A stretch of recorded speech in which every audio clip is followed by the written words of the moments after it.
नमस्कार दोस्तों, आप सभी लोगों का मेरे YouTube channel legal concept by Govind Mishra में स्वागत है। और आज ये जो लेक्चर है वो करंट अफेयर्स पर बेस्ड है और ये वीकली करंट अफेयर्स बेस्ड है, क्योंकि जुडिशरी के स्टूडेंट चाहे वो एचजीएस तैयारी करते हों या लोअर जुडिशरी तैयारी करते हों, एपीओ की तैयारी करते हों, उनको न्यूज़पेपर पढ़ने का समय नहीं मिलता है और तो उनका जो करंट अफेयर्स का जो पोर्शन रह जाता है जीएस में वो कमज़ोर रह जाता है।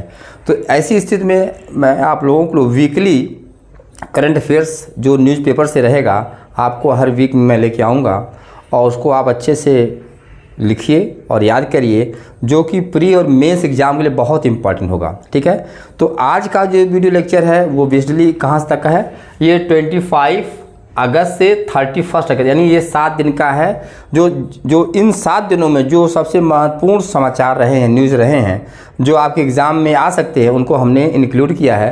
तो आइए इस लेक्चर को आप लोग देखिए और इसका बेनिफिट उठाइए। आइए देखते हैं।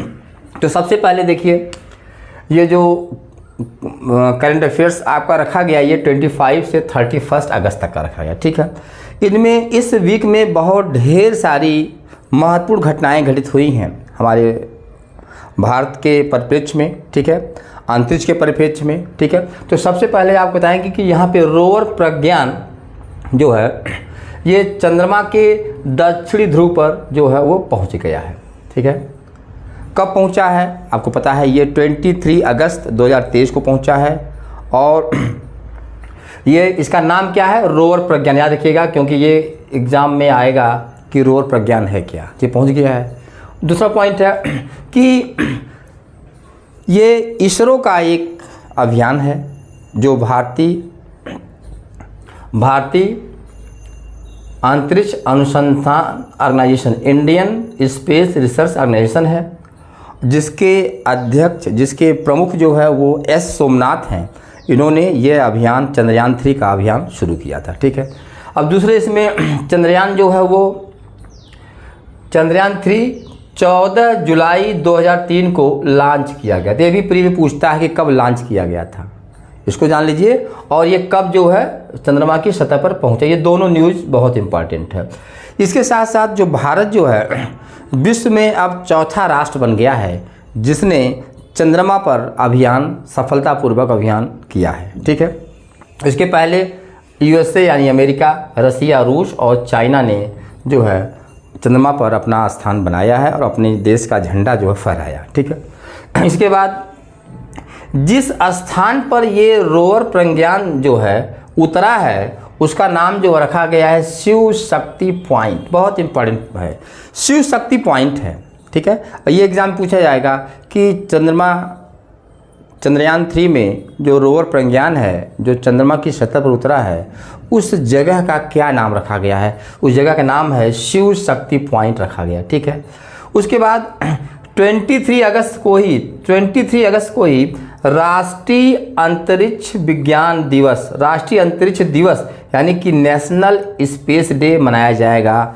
यानी अब हर 23 अगस्त को नेशनल स्पेस डे मनाया जाएगा। ठीक है, आगे देखिए, फिर ये आर प्रज्ञानंद यानी रमेश बाबू प्रज्ञानंद कौन है, ये आपके एग्ज़ाम में बहुत महत्वपूर्ण ये टॉपिक हो सकता है। ठीक है, तो आर प्रज्ञानंद जो है ये क्या है, ये 18 वर्षीय, ध्यान दीजिएगा, ये 18 ईयर्स के हैं। ये 18 वर्षीय जो है वो भारतीय क्या हैं, ये ग्रैंड मास्टर हैं 18 वर्षीय, जिनको फीडे विश्व कप के फाइनल में नॉर्वे के मैग्नस कार्लसन ने 1.5 टू 0.5 से हरा दिया है।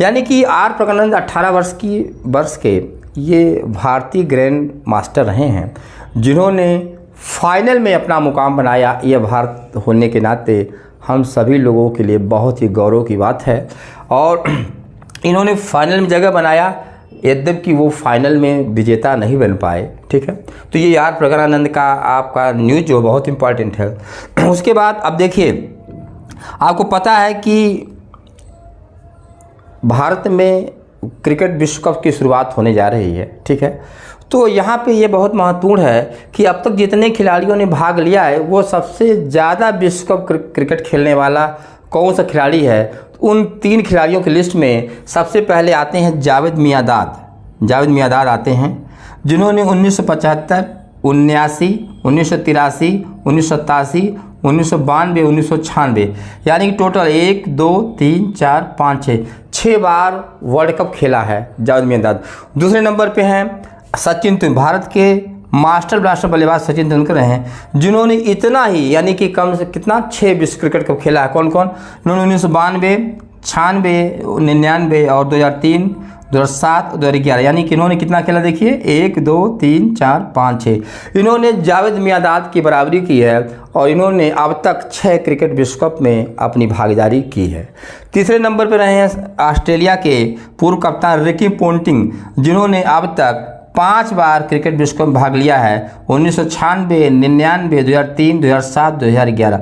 और ध्यातव्य है कि रिकी पोंटिंग के कप्तानी में जो है वो ऑस्ट्रेलिया जो है वह 2 बार विश्व कप जीत चुका है। ठीक है, अब आगे के हम न्यूज़ में पढ़ते हैं जो बहुत महत्वपूर्ण इस हफ्ते का समाचार है, जो आपके लिए बहुत इम्पॉर्टेंट है। अगले में है ब्रिक्स का सम्मेलन। ब्रिक्स का 15वां सम्मेलन 2023 में जोहान्सबर्ग, साउथ अफ्रीका के जोहान्सबर्ग में आयोजित किया गया। ठीक है, और ये कब से कब हुआ था? 22 से 24 अगस्त तक ये कॉन्फ्रेंस, ये समारोह जो आयोजित किया गया था।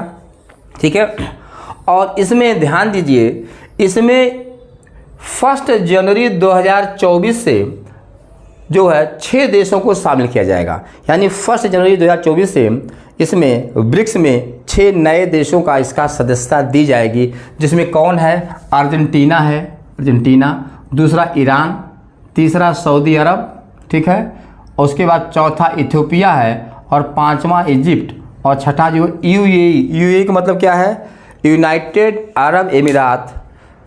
अरब अमीरात जो है इसमें जो है शामिल किया जाएगा। ठीक है, यानी कि अब टोटल कितने देश हो जाएंगे? 11 देश। 5 पहले थे, 6 और जुड़ जाएंगे, टोटल ब्रिक्स में 11 देश हो जाएंगे।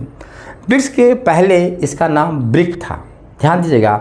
इसकी स्थापना कब हुई थी? इसकी स्थापना 2006 में सेंट पीटर्सबर्ग यानी रसिया में ब्रिक्स का गठन हुआ। इसमें केवल कितने सदस्य थे उस समय? 4 सदस्य थे। कौन कौन थे? देखिए 4 सदस्य में सबसे पहले देखिए यहाँ पे दिया हुआ है, ये रसिया है, इंडिया है, चाइना है और ब्राज़ील है। ये 4 देश थे 2006 में, यानी कि ब्राज़ील, रसिया, इंडिया और चाइना।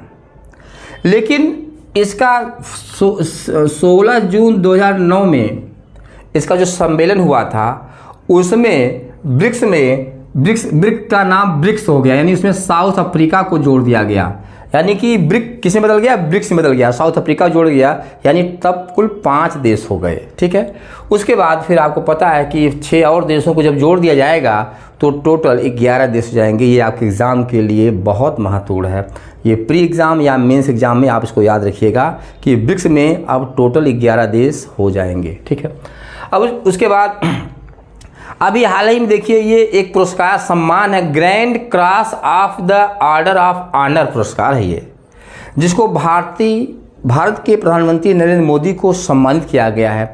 किसने सम्मानित किया है इसको जानिए। पहली बात यानी कि ग्रीस का महत्वपूर्ण सम्मान है, ग्रीस का एक देश है ग्रीस, यूरोप में, ये ग्रीस उसका महत्वपूर्ण सम्मान है। ग्रीस की राष्ट्रपति कटरीना सकारारोपोulou, थोड़ा नाम कठिन है, क्या नाम है? कटरीना सकारारोपोulou, ये ग्रीस की राष्ट्रपति हैं। इन्होंने प्रधानमंत्री नरेंद्र मोदी को किस सम्मान से? Grand Cross of the Order of Honour सम्मान से सम्मानित किया। ये आपका बहुत महत्वपूर्ण समाचार है, न्यूज़ है, जो आपको याद रखना है।